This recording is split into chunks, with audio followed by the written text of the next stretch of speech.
Radio Sucesos 101.7 FM presenta su noticiero Sucesos con Milton Pérez y Verónica Larrea. Un periodismo libre para una democracia plena. Los hechos y las opiniones de los sucesos que marcan nuestro tiempo.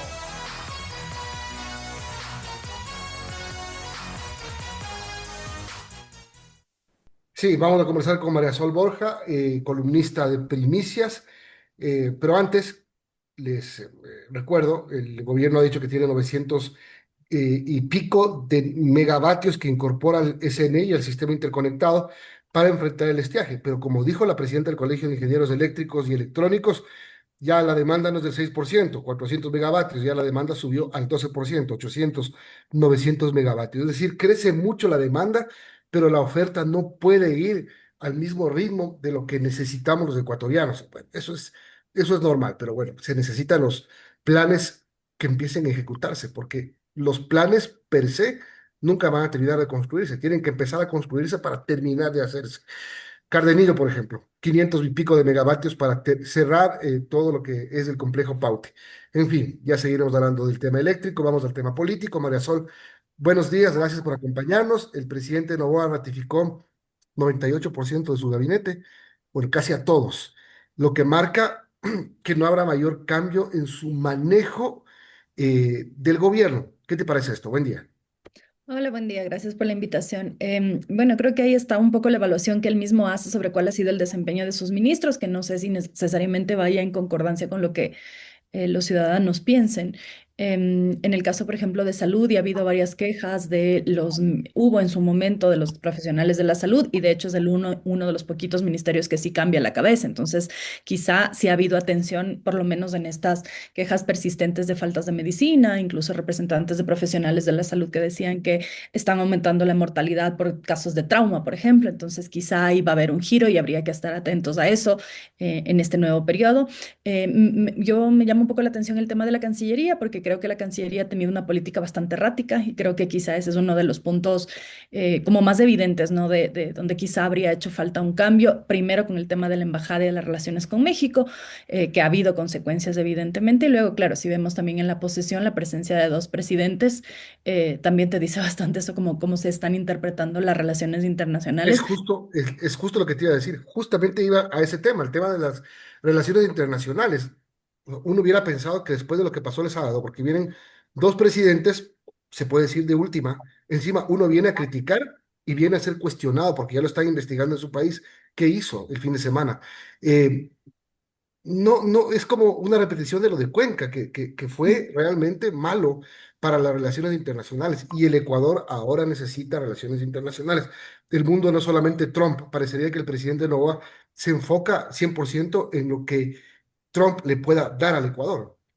Claro, además desde una perspectiva un poco de deseo, ¿no? Porque al final no hemos visto nada concreto, o sea, puede ser el deseo de él y está bien que tengamos buenas relaciones con Estados Unidos porque evidentemente es un socio comercial importante y además hay un tema migratorio ahí que es importante poder manejar también cómo se va a tratar a la gente que es regresada de allá eventualmente. Entonces sí es importante que haya esa relación, pero más allá de este deseo de plantear una buena relación o de buscar reuniones con Trump, creo que tampoco es que hemos visto concretamente. Si bien es verdad que no es que los resultados de los viajes los vas a ver de forma inmediata, sí sería importante también ver qué ha pasado luego de estos viajes. Ahora se anunció un nuevo viaje del presidente en junio y más allá del interés de, bueno, estar en ciertas reuniones y en ciertos espacios específicos donde el Ecuador puede hacer presencia y también está bien, sí sería interesante ver cuáles son los resultados reales, palpables y concretos y ahí sí de nuevo, a mi modo de ver, si ha sido un manejo errático en general el de las relaciones internacionales y también es importante ver las relaciones en la región, ¿no? Porque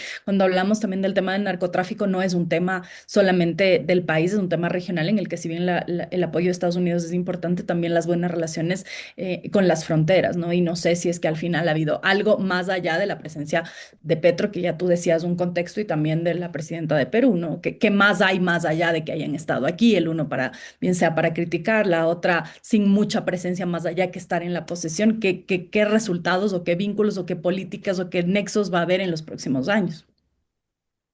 Marisol, buenos días. Respecto al tema político en el legislativo, ¿cómo vemos la fuerza que tiene actualmente ADN? El mismo presidente de la República ha enviado dos proyectos económicos urgentes. De hecho, el uno ya pasó el CAD, el otro va a ser debatido hoy justamente en el hemiciclo en primer debate. ¿Cómo vemos a la oposición? Como usted mismo apunta en un artículo, está herida. ¿Qué podemos esperar de esa oposición herida? Del último que ha ocurrido, el último escándalo con el correísmo, con Sergio Peña, que incluso menciona a las manzanas podridas que están a favor de la delincuencia. En fin, ¿cómo vemos la situación en el legislativo de cara a lo que pueda pasar y la gobernabilidad que pueda tener el presidente de la República?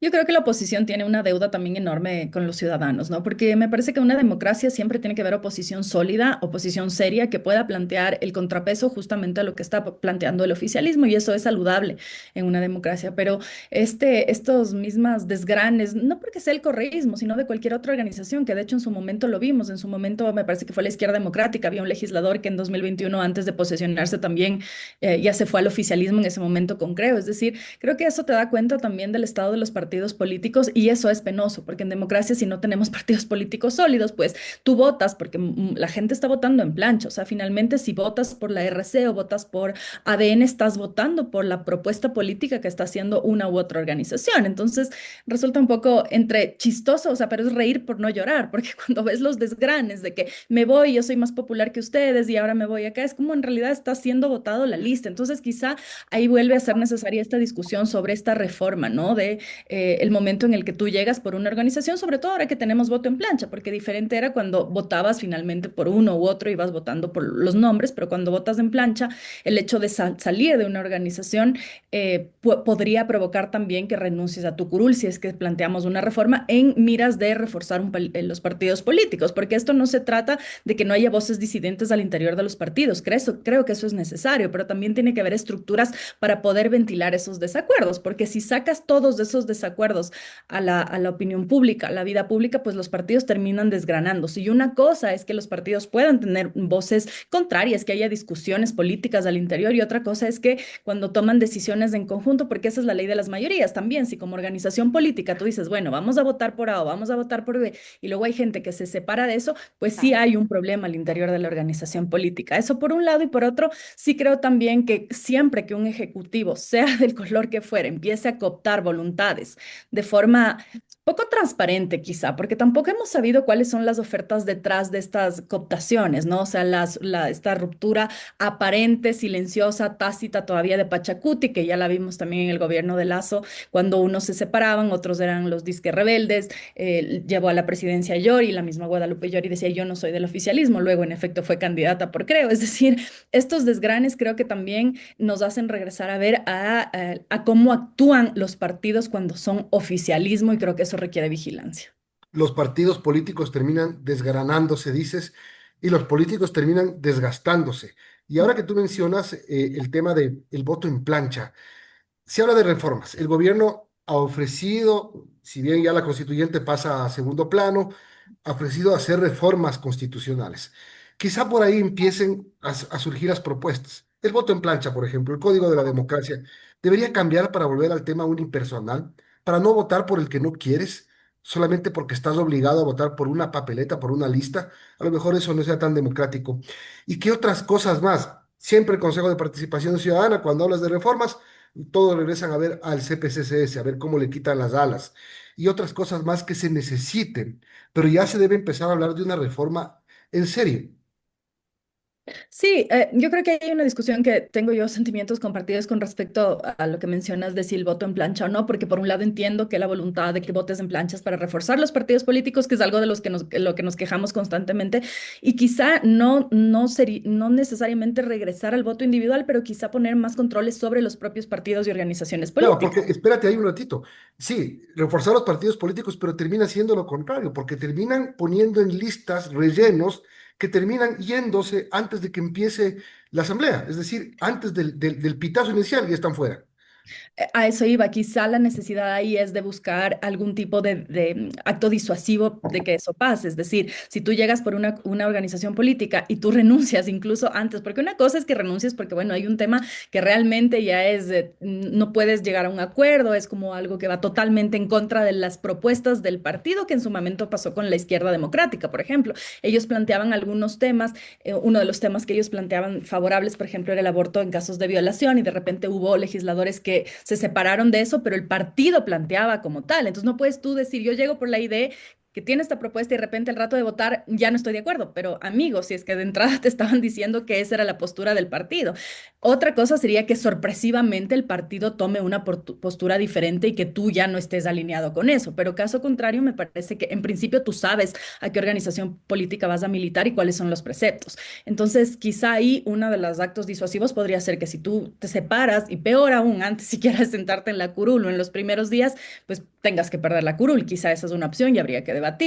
Y también otra de las opciones que yo veo que es necesario para fortalecer las organizaciones políticas es hacer realmente una vigilancia y quizá ahí sí caben las reformas sobre cómo se eligen los candidatos, que es justamente lo que tú decías. O sea, que realmente las primarias sean primarias, porque todos sabemos que las primarias son un mal chiste. Entonces, quizá ahí también hace falta una vigilancia mucho más seria del Consejo Nacional Electoral y que se hagan primarias como se hacen en otros países donde hay observación, donde hay medios, donde hay transparencia, donde se cuentan los votos, etcétera, y no por decisión del líder del partido que dice vas tú y tú. Claro, bueno, mientras esas reformas se darían eventualmente, ¿cómo vemos estos tratamientos que están pendientes en la Asamblea Nacional, María Sol, respecto a los proyectos económicos urgentes que ha enviado el Ejecutivo?